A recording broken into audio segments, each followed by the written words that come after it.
गुरुर्ब्रह्मा गुरुर्विष्णू गुरुर्देव महेश्वरा सद्गुरु साक्षात परब्रह्म तस्मै श्री सद्गुरवे नमः। जय जय रघुवीर समर्थ श्रीराम समर्थ। सद्गुरु चरणांना नतमस्तक होऊन आपण या निरूपणास सुरुवात करूया।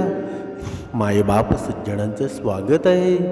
पहा, समर्थांनी सांगितलेलं आहे ना, मनुष्याला जाळणारा मात्र कोण असतो बरं? ही चिंताच आहे ना, मनुष्याच्या जीवनाचा पूर्ण खात्मा करून टाकते। पण ही चिंता येते कुठून बरं? हा अहंकार येतो कुठून बरं? बघा, माणसाला माणसापासून दूर करणारी आहे ना, ती पहिली गोष्ट आहे ती म्हणजे आपली जीभ, आणि दुसरी गोष्ट आहे म्हणजे पैसा।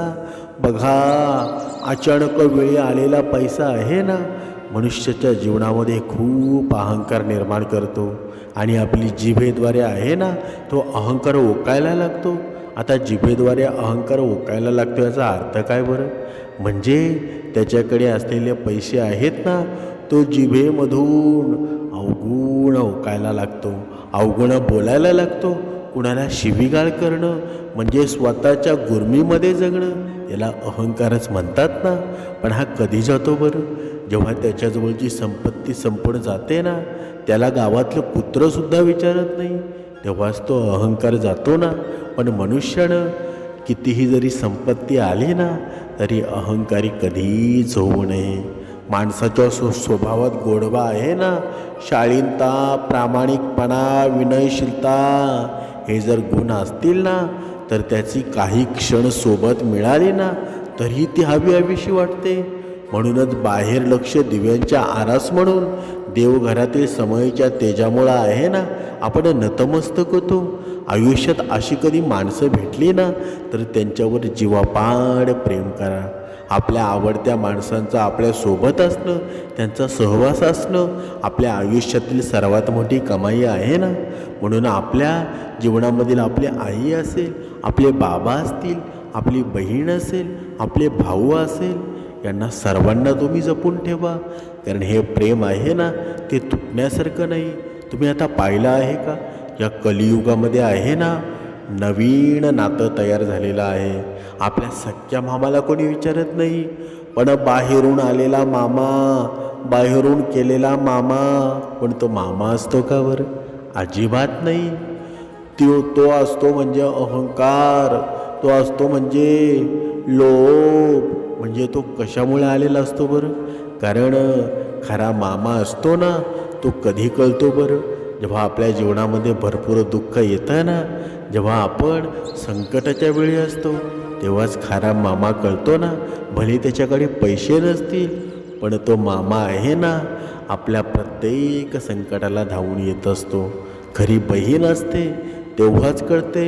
म्हणून बाहेरच्या बहिणी करू नका, आपले सख्खं नातं आहे ना, तेच आपल्या जीवनाचं भलं करणार आहे। म्हणजे काय बरं? म्हणजे आयुष्यामध्ये खोटी नाती करू नका। जी नाती करायची आहेत ना, जी अस्सल नाती आहेत, तिचं आपण जपायला हवी। नाहीतर आपल्या जीवनामध्ये आहे ना, आपली अवस्था वाईट झाल्याशिवाय राहणार नाही।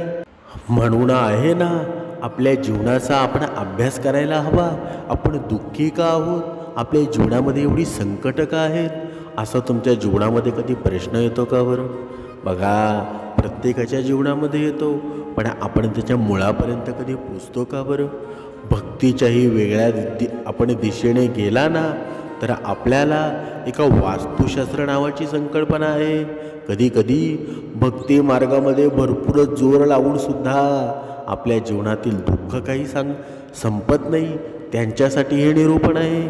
जर तुम्हाला घरामध्ये आनंदी वाटत नसेल, तुम्ही नेहमी अस्वस्थ असाल, सारखं आळस भरल्यासारखं वाटत असेल, पैशांची चिंता असेल, तर आजपासून आहे ना, एक काम आपण सुरू करणार आहोत। आपल्याला आपल्या आयुष्यामध्ये प्रगती, विकास, समृद्धी आणि आरोग्य हवा असेल ना, म्हणूनच आपण सर्व काही प्रयत्न करत असतो। आपल्या सर्व प्रयत्नांना न जोमानता कधीकधी आपल्याला दुःखाने संकटांना तोंड द्यावं लागतं. त्याचं कारण घरातील वास्तू असू शकते. वास्तुशास्त्रानुसार घरामध्ये ठेवलेल्या वस्तूंची जागा आहे ना, बदलून तुम्हाला काही फायदा होऊ शकतो. घरात आणि तुमच्या आयुष्यामध्ये सकारात्मकता आणण्यासाठी वास्तुशास्त्र फारच महत्त्वाचं आहे. घरात सुख समृद्धी टिकवण्यासाठी कोणते वास्तू टिप्स अवलंबले पाहिजे हे आपण आज जाणून घेणार आहोत. तुम्हाला आता एक विनंती आहे, ही अंधश्रद्धा मानू नका.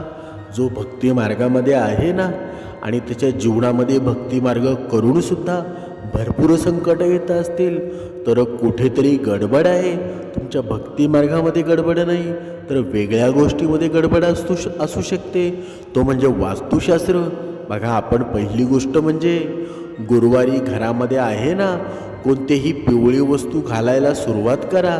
बघा, ही गोष्ट लक्षात ठेवा. घरात गुरुवारी पिवळे वस्त्र घालायला सुरुवात करा. पिवळी फळे खा. हिरव्या रंगाच्या वस्तूपासून दूर राहा. बघा गुरुवारी आहे ना हिरव्या रंगाची वस्तू अजिबात परिधान करू नका. बुधवारी तुम्ही हिरव्या रंगाचे पदार्थ खावे. पिवळ्या रंगाचे पदार्थापासून दूर राहावं. असं केल्यानं घरात सुख शांती समृद्धी वाढते, आनंद निर्माण होतो, समस्या दूर होतात, घरामध्ये आनंदी वातावरण तयार होतं. आता पाहूया, शुक्रवारच्या दिवशी लाल कपडे परिधान करू शकता. तसेच शुक्रवार हा दिवस आहे ना देवी लक्ष्मीसोबतच शुक्रदेवाचाही दिवस मानला जातो. या दिवशी पांढरे, लाल, गुलाबी रंगाचे कपडे तुम्ही परिधान केले तरी चालतील. असं केल्यानं माणसाला ऐश्वर, सुख, समृद्धी आणि समृद्धीच प्राप्त होते ना. शुक्रवारच्या दिवशी शुक्रयंत्राची पूजा केल्यानं पुत्र आणि धन दोन्हीही प्राप्त होतं. वास्तुशास्त्रानुसार सकाळी उठल्यावर तुम्ही सर्वात आधी तुमचा मुख्य दरवाजा स्वच्छ आणि सजवावा. यामुळं देवी लक्ष्मीचा आशीर्वाद तुमच्यावर राहतो आणि घरामध्ये सुख समृद्धी यासोबत भरपूर नवीन पैसा येण्याचे स्रोत उपलब्ध होतात. वास्तुशास्त्रानुसार घराचा मुख्य दरवाजा आहे ना तो ऊर्जेचा स्रोत मानला जातो. घरामध्ये सकारात्मक ऊर्जा आणण्यासाठी म्हणजे मुख्य दरवाजावर पीठ किंवा रांगोळी, छोटीशी रांगोळी काढा. यामुळे देवी लक्ष्मी घरात येते, सकारात्मकता ऊर्जा देखील येते आणि आपल्या घराला कोणाची नजरसुद्धा लागत नाही. कारण बाहेरून चालणाऱ्या व्यक्तीची नजर पहिले ना त्या रांगोळीवर पडते आणि वाईट नजरेपासून आपलं घर बचावतं. जर तुम्ही दररोज सकाळी रांगोळी काढू शकत नसाल तर तुमच्या घराच्या प्रवेशद्वाराजवळ सिंदूर किंवा कुंकू लावून ओम किंवा शुभचिन्ह लिहा. यामुळं तुमच्या घरात कधीही कोणताही आजार प्रवेश करणार नाही. नकारात्मक ऊर्जा देखील तुमच्या घरातून निघून जाईल. असं मानलं जातं की जेव्हा तुम्ही जेवायला बसताना त्याआधी तुम्ही 5 लोकांना खायला द्यावं, जेणेकरून तुमच्या घरामध्ये कधीही पैशाची कमतरता भासू नये. पण हे 5 लोकांना खायला आहे ना हप्त्यातून एकदा दिलं तरी चालेल. पैसा दिवसेंदिवस वाढतच राहावा ना. यासाठी अन्न शिजवण्यासाठी पहिली भाकरी गाईला द्यावी, दुसरी भाकरी कुत्र्याला द्यावी, तिसरी भाकरी माशांना द्यावी, चौथी भाकरी पक्ष्यांना द्यावी किंवा धान्य द्यावे. आता इथे तुम्ही म्हणाल की 5 व्यक्तींना जेवायला घालणं आणि एवढ्या भाकऱ्या देणं आम्हाला परवडणार नाही. पण बघा, कुणाला जेवायला घातलं नाही तरी चालेल, पण गाईला भाकरी आहे ना तुम्ही नक्कीच द्यावी. बघा, साखर आहे ना मुंग्यांना तुम्ही थोडी खायला द्या. यामुळं तुमच्या घरामध्ये सुख समृद्धी प्रवेश करते. यामुळं आपल्याला महायज्ञ केल्याचं पुण्य मिळतं. आपल्याला लागलेले सगळे दोष आहेत ना ते हळूहळू कमी होऊन जातात व आपल्यावर आपले पूर्वज देखील खुश होतात. आपल्याला चांगले शुभाशीर्वाद देतात. आपल्या प्रगतीमध्ये येणारे अडथळे आहेत ना ते कमी होतात. त्यामुळं घरामध्ये पैसा येण्याच्या मार्गामध्ये येणारे अडथळे देखील कमी होतात. म्हणून जेव्हा संधी मिळेल ना तेव्हा या 5 पैकी एक नक्कीच खायला द्या. याशिवाय असं म्हटलं जातं की घराच्या मुख्य प्रवेशद्वाराजवळ तुळशी आणि चमेलीचे झाडं लावल्यानं घरात धन संपत्ती येते. सकाळी उठल्यानंतर व्यक्तीनं ही झाडे आवश्यक लावावी. याशिवाय हिंदू धर्मामध्ये तुळशीचं रूप हे पवित्रच मानलं जातं ना. ही वनस्पती बहुतेकच हिंदू घरांमध्ये आढळते. या वनस्पतीचा दररोज पूजा केली जाते. यासोबत देशी तुपाचा दिवा लावावा.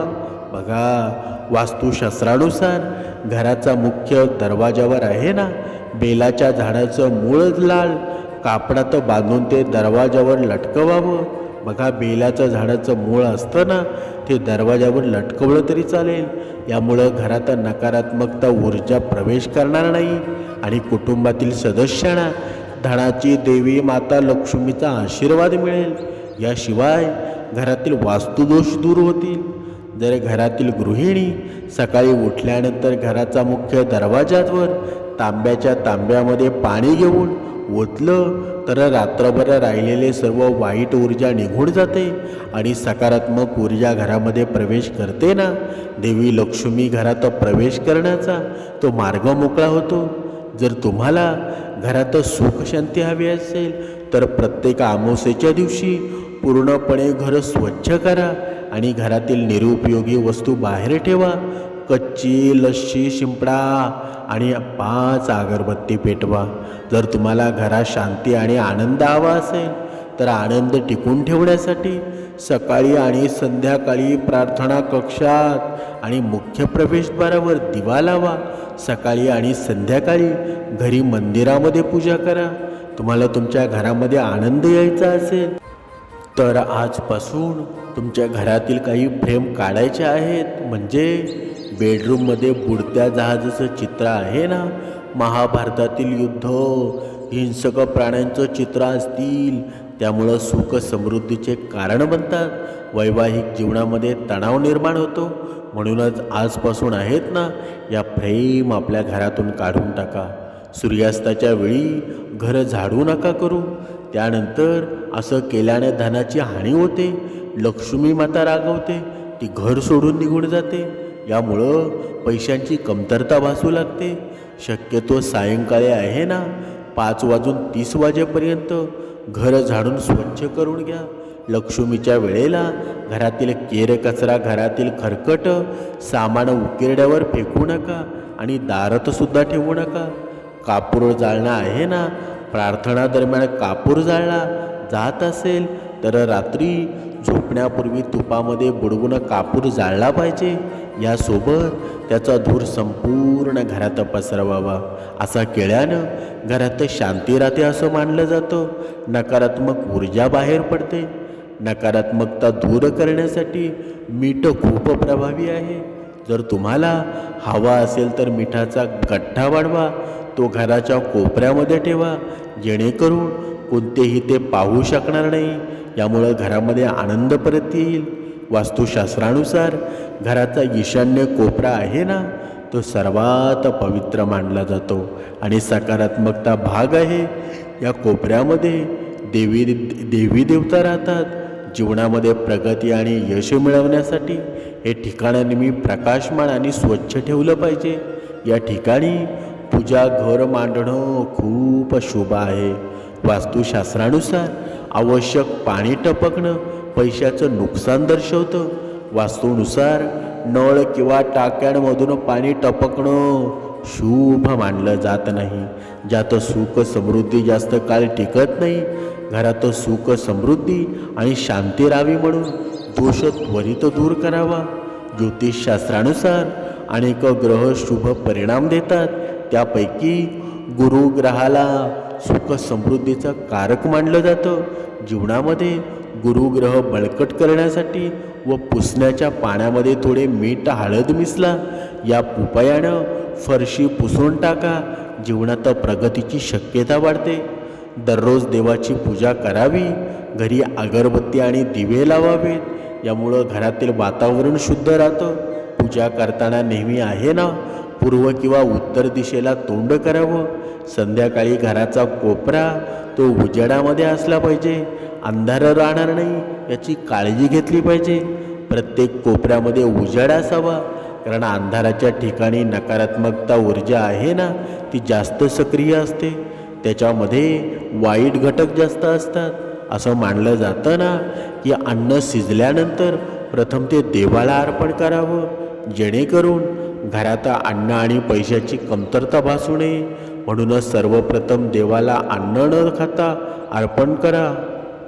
आणि स्वयंपाकघरामध्ये कोणतेही खरकटे अन्न, खरकटी भांडी शिल्लक राहणार नाही याची खात्री करा, ज्यामुळं देवी लक्ष्मीला त्रास होऊ शकेल आणि तिचा राग तुमच्यावर येऊ शकेल.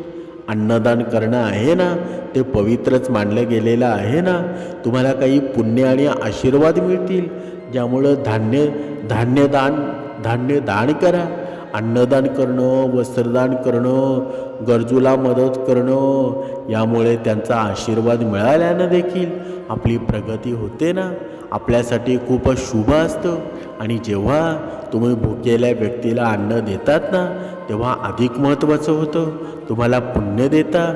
जर तुम्ही सक्षम असाल ना तर ब्राह्मण आणि गरीब लोकांना अन्नदान करायचं, जेणेकरून ते पुण्य अदृश्य दोषांना दूर करतं ना, अदृश्य दोषांना नाश करतं, कुटुंबाचं रक्षण करतं.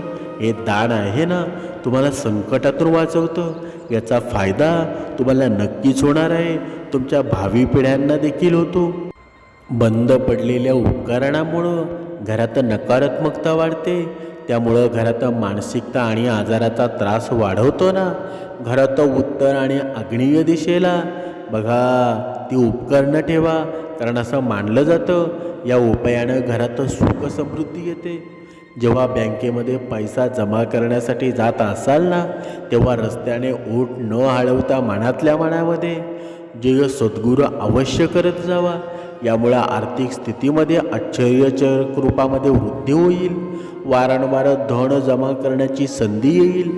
लाख प्रयत्न करूनसुद्धा घरात पैसा थांबत नसेल तर धनाची देवी लक्ष्मी आहे ना आणि कुबेरदेव यांची मूर्ती देवघरामध्ये स्थापित करा. तसेच त्यांची नित्य पूजा करावी. हा उपाय केल्यानं घरात कधीच पैशाची कमतरता भासणार नाही. असं म्हणतात ना की ज्या घरामध्ये घाण असते तिथे लक्ष्मीचा वास कधीच राहत नाही. म्हणूनच नेहमी स्वच्छ आणि नीटनेटके घर ठेवा. तसेच घराच्या पूर्व उत्तर दिशेला कचरा कधीही ठेवू नका. देवघरामध्ये शंख ठेवा. जर तुम्ही पैशाशी संबंधित समस्यांनी त्रस्त असाल तर दक्षिणावर्ती शंख आहे ना तो पूजागृहात ठेवा. तसेच नियमित पूजा करताना शंख वाजवा. असं केल्यानं घरात लक्ष्मी देवी वास करते आणि पैशाशी संबंधित समस्या दूर होतात ना. म्हणजे या पूर्ण माहितीचं तात्पर्य काय आहे बरं? आपल्याला भक्तिमार्ग करायचाच आहे, आपल्याला ब्रह्ममुहूर्तावर उठायचंच आहे. पण हे सर्व करूनसुद्धा आपल्या जीवनामध्ये चांगले दिवस येत नसतील, आपले दुःख फिटत नसतील तर या गोष्टी तुमच्या जीवनामध्ये नक्कीच करा. कारण वास्तुशास्त्र आहे ना हे सुद्धा महत्त्वाचं आहे, याला आपण विसरून चालणार नाही. बघा तुमच्या जीवनामध्ये आहे ना सुंदर दिवस आल्याशिवाय राहणार नाही. जय जय रघुवीर समर्थ.